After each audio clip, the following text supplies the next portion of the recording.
Let us for a few minutes pray to Sri Ramakrishna for peace and harmony of the whole humanity. Hari Om Tat Sat. Om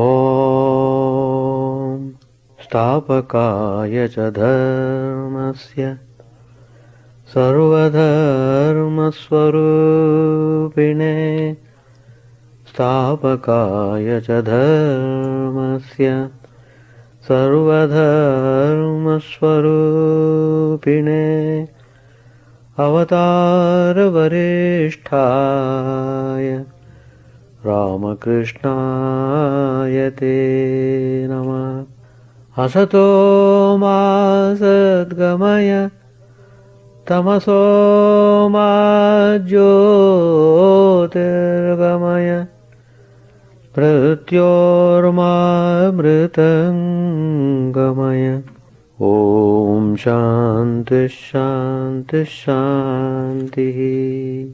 Let us offer our salutations to Sri Ramakrishna, the embodiment of all religions, the Supreme God incarnate. Let us pray to Him to lead us from the unreal to the real, to lead us from the darkness of ignorance to the light of knowledge, to lead us from death to immortality. We have been discussing some of the topics taken from the Gospel of Sri Ramakrishna. Today's topic I have chosen, refinement of character. Why spiritual life seems to be very difficult is because we are not paying attention to refine our character. It's very simple. Truth is always simple. So, Sri Ramakrishna is very emphatic about this particular aspect, refinement of character. It means it is very essential to change one's worldly nature into spiritual. The crown and glory of life is character.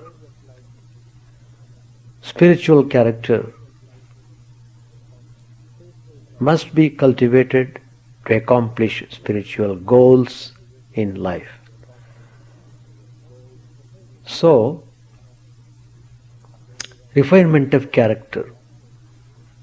Sri Ramakrishna says in the Gospel, thinking of God day and night, one acquires God's nature. The mind is like white linen just returned from the laundry. It takes on the color you dip it in. First is the purification of the mind. Afterwards, if you direct the mind to the contemplation of God, it will be colored by God consciousness. Again, if you direct the mind to worldly duties, such as the acting of a play, it will be colored by worldliness. Sri Ramakrishna said to one devotee, Mr. Banerjee, Sri Ramakrishna said to him, you know very well the suffering of the world. You suffer whenever you accept enjoyment. As long as the kite kept its fish in its beak, it was tormented by the flock of crows. One finds peace of mind in the company of holy persons. The alligator remains under water a long time, but every now and then it rises to the surface and breathes with a deep wheezing noise. Then it gives a sign of relief. Keep your mind on God. Don't forget Him. God will certainly reveal Himself to you. Pray to Him with sincerity. Again, Sri Ramakrishna says, you acquire the nature of the people whose company you keep. By looking at trees, a man awakens in his heart the picture of a hermitage in which a rishi is practicing austerity. Whenever you see a beautiful landscape, mountain, lakes and trees, you immediately experience a kind of indescribable peace in your heart. We must acquire good nature, without which spiritual life is not possible and spiritual path is far away. So, character must be refined. Never say, my character is like this, I have no hope. If you say you don't have hope, you will never have hope. That's not the way. You must have a positive attitude and you must take up whatever necessary to improve your character. A man is what his character is, and his character is a sum total of what his instincts and aptitudes, his ideal and outlook, his habits and patterns of behavior, and his leanings and sympathies are. It is not easy to put it in a simple and straight way that a particular man's character is this or that. Character is too complex for any such oversimplified characterization. Its expressions are not easily predictable. Its cause is not easily foreseeable. It has its roots far deep in human nature, and all its possibilities and peculiarities are not there on the surface for all to see. Character is almost not utterly unalterable in the case of many, but it can also be improved provided it is treated by an expert in the right way. Education, a great thinker said, has for its object the formation of character. A teacher has therefore to be a molder, a fashioner, a near creator, and so it is difficult to play the role of a teacher. Education, however, is not what the teacher pumps into the pupil, but is what the pupil, guided by the teacher, manifests of his own accord and brings out of his own self. In the words of Swami Vivekananda, the child educates itself. One's character is therefore one's own making. What is said to be inherited is also one's own making in a previous incarnation. Man is therefore master of himself. He can shape himself well or ill. He has not to praise or blame any other agency for what he is. Character develops or deteriorates, not in spurts, but continuously. Every little doing has its favorable or adverse effect on it. Occasional outbursts of dazzling behavior are no clue to character. Swami Vivekananda, who knew human nature in all its mystery, deals with this feature of life in a telling way.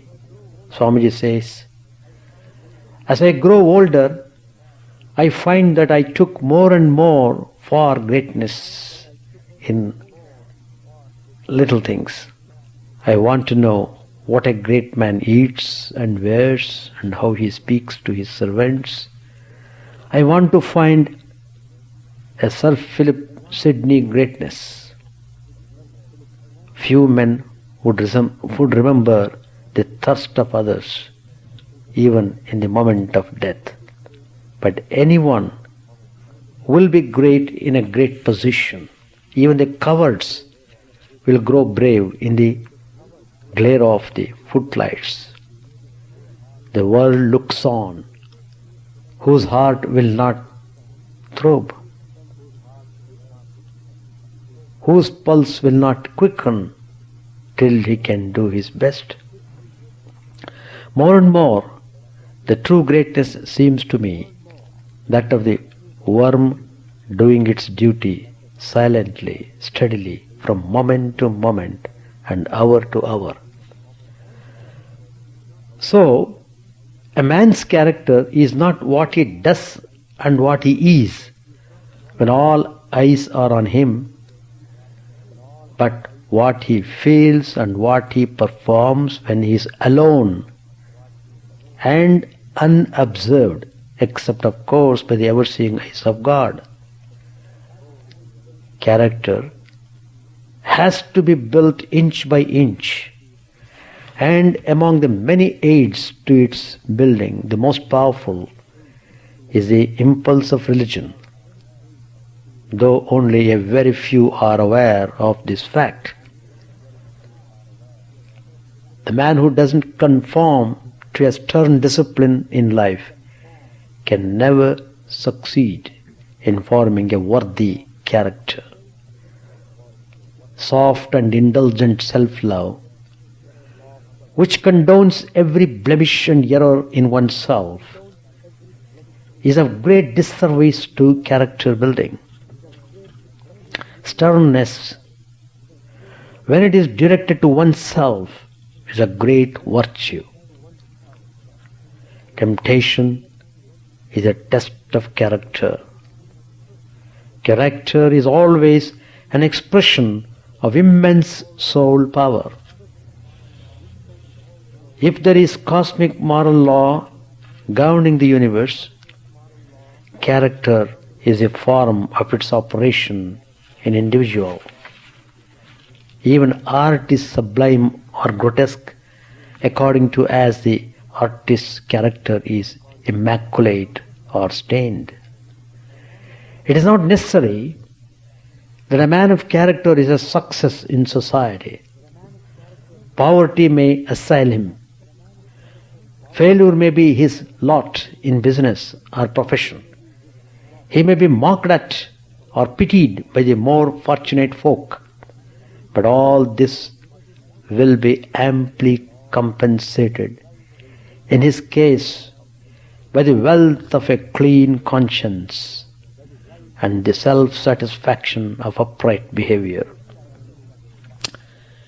An individual's character is not merely an affair of his. It has its social value. For nations, destiny is ultimately dependent on individual character. Character is basically the outcome of personal exertion, the fruit of self-effort. It is not always passed down from father to son. If so, Prahlad, a great character in the Bhagavad, he would not have been what he was. It is not always related to any abundance of earthly possessions. If so, there is another character, Kuchela, in Bhagavad. He would have been different from what he was. It is not always shaped by formal and theoretical book learning. If so, Latu, the direct disciple of Sri Ramakrishna, who became Adbhutananji later on, he would not have become an Adbhutananda. As a thinker has remarked, character alone is the whole reality of a man. Other things in a man are the appendages, not the essence. Character is not a thing which changes with environment. There's another character, Harishchandra. He was the same in prosperity and in the direst adversity. Nobility can never be ignoble wherever it is placed. A man with an excellent character is not only a boon unto himself, he is a rare gift to society. The biggest service a man does to humanity is perfecting his own character, the noblest service. A flower does to the world, blossoming itself to perfection, leaving the world to catch its fragrance and benefit by it. The flower need not go about advertising its scent and soliciting admirers. What contributes to longevity and permanence is character. This is as true of individuals as of communities and nations. When character gets vitiated, the door to decrepitude and ruin is already opened. As Swami Vivekananda remarks, referring to history, we see that only that fragment which is fit will survive, and what makes fit to survive but character. Character has to be assiduously built up step by step. There is no shortcut to it. Initial failures need not frighten or dishearten us. We must see to it that our first resolve to perfect our character is not shaken by any number of slips and falls. Great work, as said by Swami Vivekananda, requires great and persistent effort for a long time. And character perfecting is great work indeed. The Swami, from his vast experience of men and things, and from his intuition also has pointed out, the road to good is the roughest and steepest in the universe. It is a wonder that so many succeed, no wonder that so many fail. Character has to be established through 1,000 stumbles. The greatest possible influence on a human soul is the influence of another soul, of course, in every way greater, nobler, more perfect than the soul to be influenced. Other factors like holy study, ritual or mental worship, austerity and penance, service to the suffering and the distressed, psychic self-restraint are no doubt helpful, but are not so potent as Mahapurusha Samshayaha, an enlightened soul's active interest and gracious assistance. A lamp can be lighted only by another burning lamp. Again, Swami Vivekananda, he was once asked, how is harmonious development of character to be best effected? And he quickly and unambiguously answered, by association with persons whose character has been so developed. That's why all the spiritual teachers have said, be associated with holy people. Be always in touch with the spiritual ideas. Be always conscious about your spiritual format. Vedanta extols the virtue of renunciation, that is sacrifice. Tyaga is man's noblest duty. The more of tyaga there is in a man, the greater is he in the domain of the spiritual. The Vedas clearly say that tyaga is a way to immortality. Tyage naike amrtatva manashuhu, Upanishad says. If you study the life of the world's luminaries, they are all great Tyagis. If you take our great character, Sri Ramchandra, the incarnation, he was the undisputed heir to the throne, but he renounced his claim without even a murmur of protest. If you read Ramayana, you will know how Sri Ramchandra distributed everything, whatever he had, to the people, and then left to the forest. Bharat acquired a right to the throne, maybe through his mother's stratagem, but he spurned his right.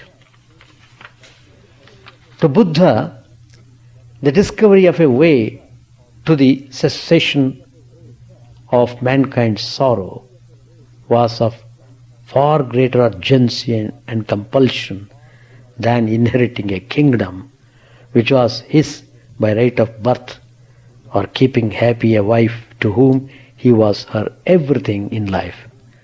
So Buddha left the place, left the palace, what others would have hugged with pride and joy.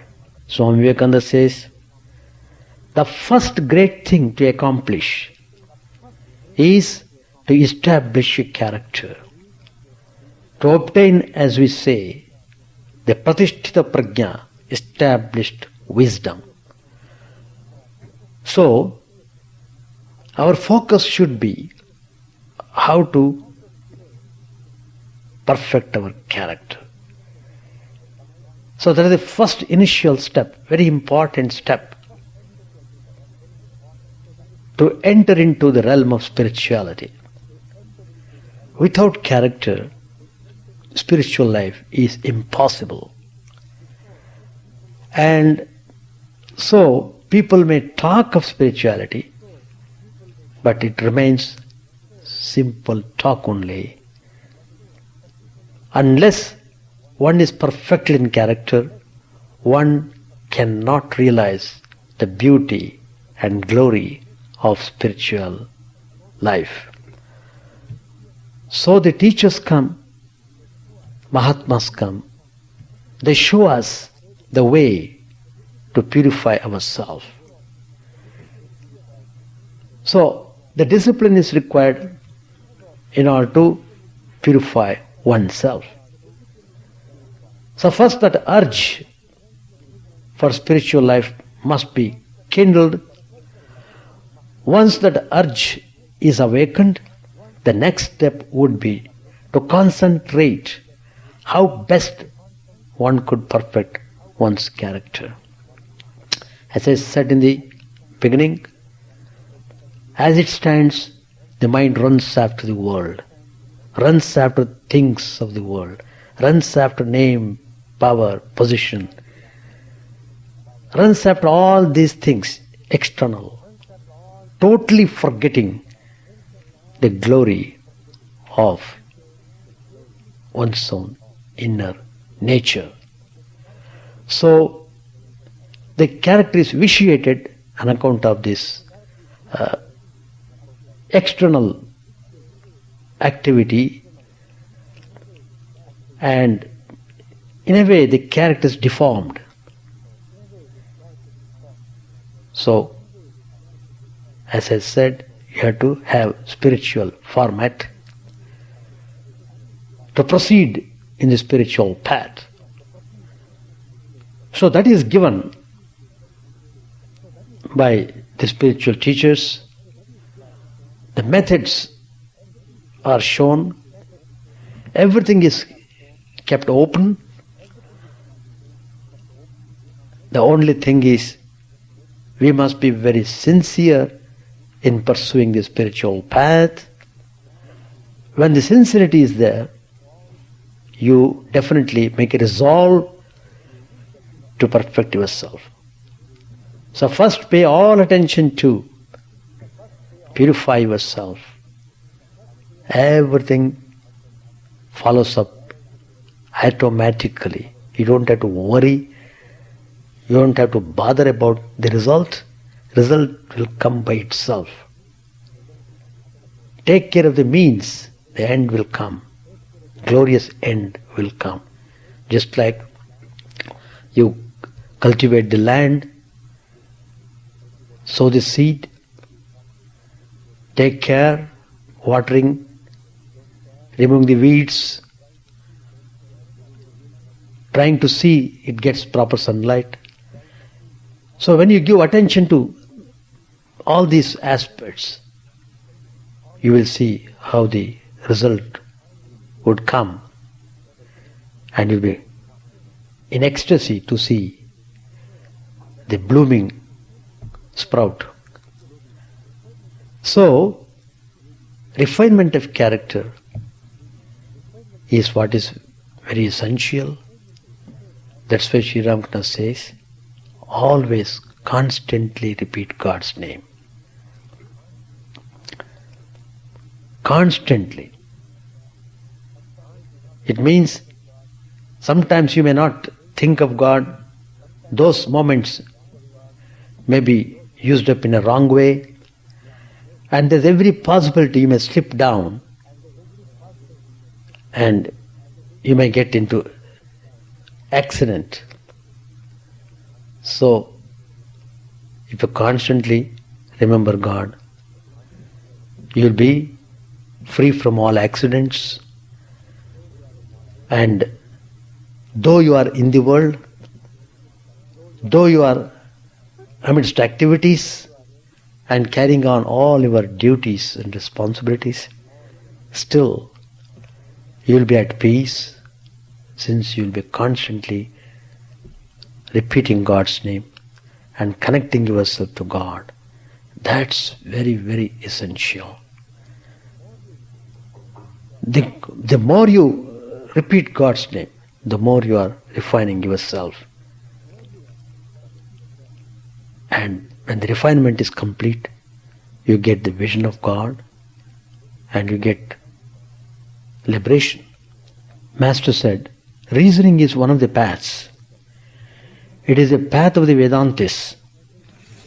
Page 700. But there is another path, the path of bhakti. If a bhakta weeps longingly for the knowledge of Brahman, he receives that as well. These are the two paths, jnana and bhakti. One may attain the knowledge of Brahman by either path.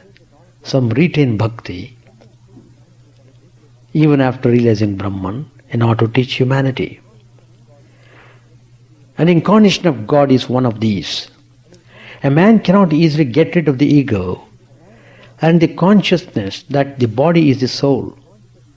It becomes possible only when through the grace of God he attains samadhi, nirvikap samadhi, jada samadhi.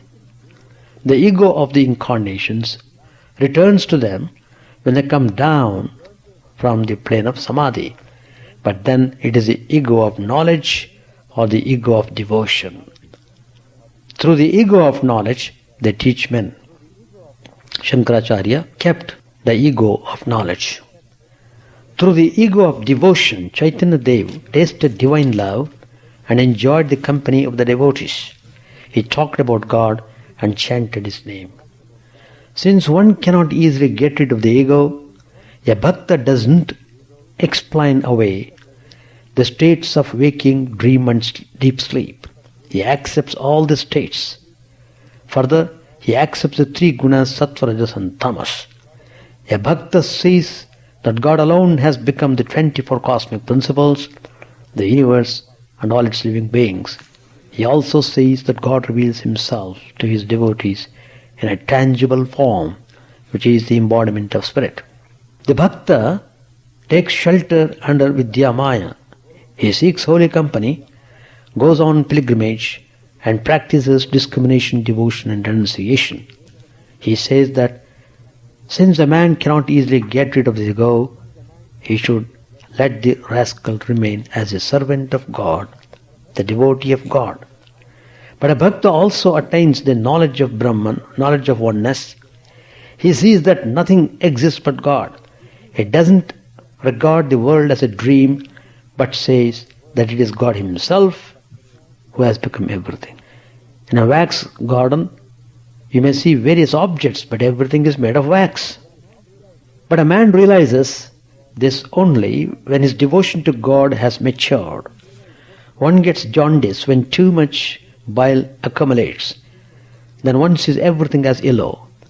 From constantly meditating on Krishna, Radhika saw everything as Krishna. Moreover, she even felt that she herself had become Krishna. If a piece of lead is kept in a lake of mercury a long time, it turns into mercury. The cockroach becomes motionless by constantly meditating on the Kumira worm. It loses the power to move. At last it is transformed into a Kumira. Similarly, by constantly meditating on God, the Bhakta loses his ego. He realizes that God is He and He is God. When the cockroach becomes the Kumira, everything is achieved instantly. One obtains liberation. As long as God retains the ego in a man, he should establish a definite relationship with God, calling on Him as master, mother, friend, or the like. I spent 1 year as a handmaid, the handmaid of the Divine Mother, the embodiment of Brahman. I used to dress myself as a woman. I put on a nose ring. One can conquer lust by assuming the attitude of a woman. One must worship the Adya Shakti. She must be propitiated. She alone has assumed all female forms. Therefore, I look on all women as mother. The attitude of looking on women as mother is very pure. The Tantra mentions the Vamachara method also, but that is not a good method. It causes the aspirant's downfall. A devotee keeping an object of enjoyment near him has reason to be afraid.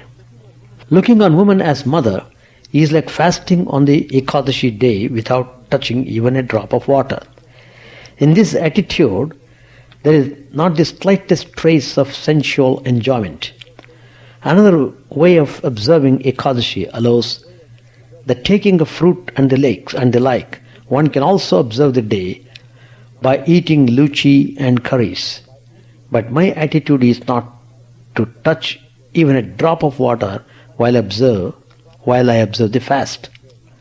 I worship the Shodashi as my mother. I looked on all parts of her body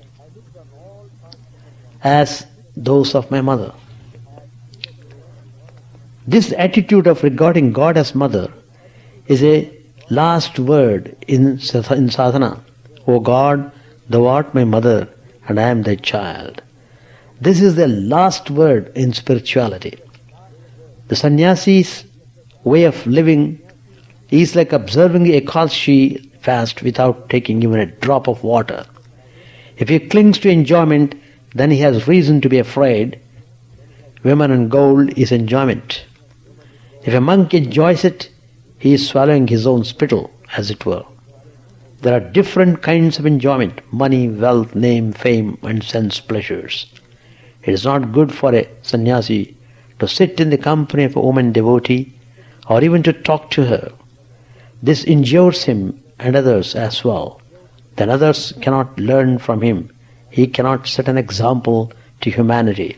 A sannyasi keeps his body in order to teach mankind. To sit with a woman and talk to her a long time has also been described as a kind of sexual intercourse. There are 8 kinds. To listen to a woman and enjoy her conversation is one kind. To speak about a woman is another kind. To whisper to her privately is a third kind.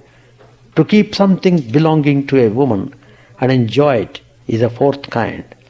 To touch her is a fifth. Therefore, a sannyasi should not salute his guru's young wife touching her feet. These are the rules for sannyasis. But the case is quite different with householders. After the birth of 1 or 2 children, the husband and wife should live as brother and sister. The other 7 kinds of sexual intercourse do not injure them much. A householder has various debts to the gods, to the fathers, and to the rishis. He also vows a debt to his wife.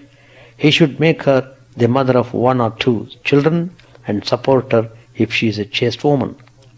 Householders do not know who is a good wife and who is a bad wife, who is a Vidya Shakti and who is an Avidya Shakti. A Vidya Shakti, a good wife, has very little lust and anger. She sleeps little. She pushes her husband's head away from her. She is full of affection, kindness, devotion, modesty, and other noble qualities. Such a wife serves all, looking on all men as her children. Further, she helps increase her husband's love of God. She doesn't spend much money lest her husband should have to work hard and thus not get leisure to think of God. Mannish women have different traits. These are bad traits: squint eyes and hollow eyes, cat-like eyes, lantern jaws, like a calf's and pigeon's breast. Girish, what's the way for people like us? Master said, Bhakti is the only essential thing. Bhakti has different aspects, the sattvic, the rajasic and the tamasic. One who has sattvic bhakti is very modest and humble. But a man with tamasic bhakti, he is like a highwayman in his attitude towards God. He says, "O God, I am chanting your name. How can I be a sinner? O God, you are my own mother. You must reveal yourself to me." Girish smilingly said, "It is you, sir, who teaches tamasic bhakti." Master smiling. There are certain signs of God vision. When a man sees God, he goes into samadhi.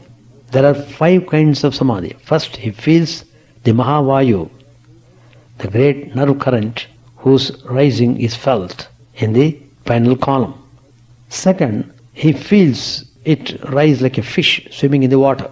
Third, he feels it rise like a snake wriggling along. Fourth, he feels it rise like a bird flying from one branch to another. Fifth, he feels it rise like a monkey making a big jump. The Mahavayu reaches the head with one jump, as it were, and samadhi follows. There are 2 other kinds of samadhi. First, the sthita samadhi, when the aspirant totally loses outer consciousness. He remains in that state a long time. It may be for many days. Second, the unmana samadhi, it is to withdraw the mind suddenly from all sense objects and unite it with God. To Master Mahasaya, Sri Ramakrishna said, "Do you understand this?" Yama answered, "Yes, sir." Girish, can one realize God by sadhana? Master, people have realized God in various ways. Some through much austerity, worship and devotion. They have attained perfection through their own efforts.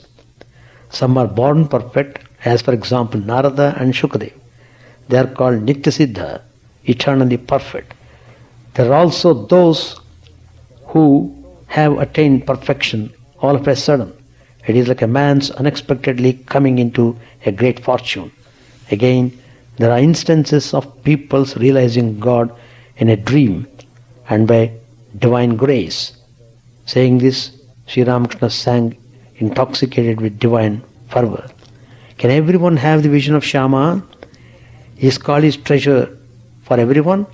Oh, what a pity! My foolish mind will not see what is true. Sri Ramakrishna remained in ecstasy a few moments. Girish and the other devotees were seated before him. A few days earlier, Girish had been very rude to the master at the Star Theatre, but now he was in a calm state of mind. Master said to Girish, "This mood of yours is very good. It is peaceful. I prayed about you to the Divine Mother. Oh Mother, make him peaceful so that he won't abuse me." I shall stop. Anyway, what is important is character formation, refinement of character, purification of the heart. Then you will understand all these subtle spiritual values. It is very fundamental and very essential. With established character, you'll be able to go further fast in the spiritual path, and then you'll be able to reach the goal. That's all. Stop. Chant the name of the Lord and His glory unceasingly, that the mirror of the heart may be wiped clean and quench that mighty forest fire, worldly lust, raging furiously within. O name streamed down in moonlight on the lotus heart, opening its cup to knowledge of thyself.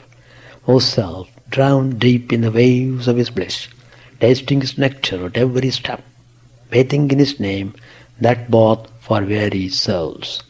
Various are thy names, O Lord, in each and every name thy power resides.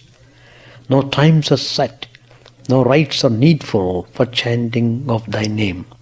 So vast is thy mercy, how huge then is my wretchedness, who find in this empty life and heart no devotion to thy name.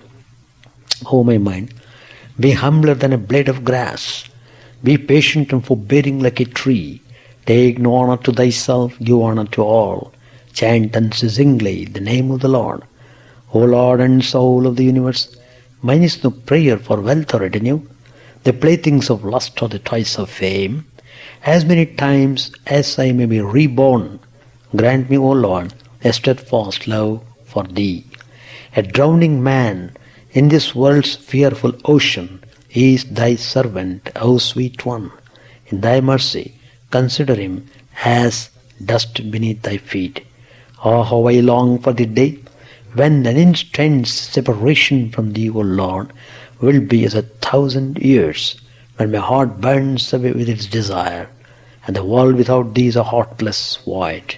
Prostrate at thy feet let me be, in unwavering devotion, neither imploring the embrace of thine arms, nor bewailing the withdrawal of thy presence, though it tears my soul asunder. O thou, who stillest the hearts of thy devotees, do with me what thou wilt, for thou art my heart's beloved, thou and thou alone. O Lord, lead us from the unreal to the real, lead us from darkness to light, and lead us from death to immortality. May all be free from dangers, may all realize what is good, may all be actuated by noble thoughts, may all rejoice everywhere, may all be happy, may all be free from disease, may all realize what is good, may none be subject to misery.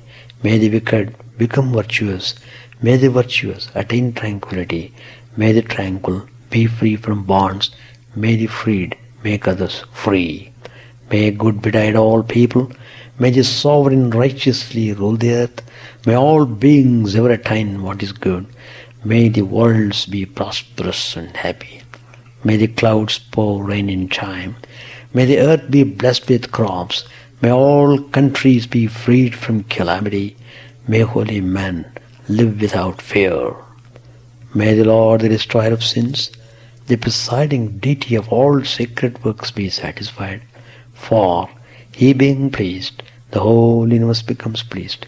He being satisfied, the whole universe feels satisfied.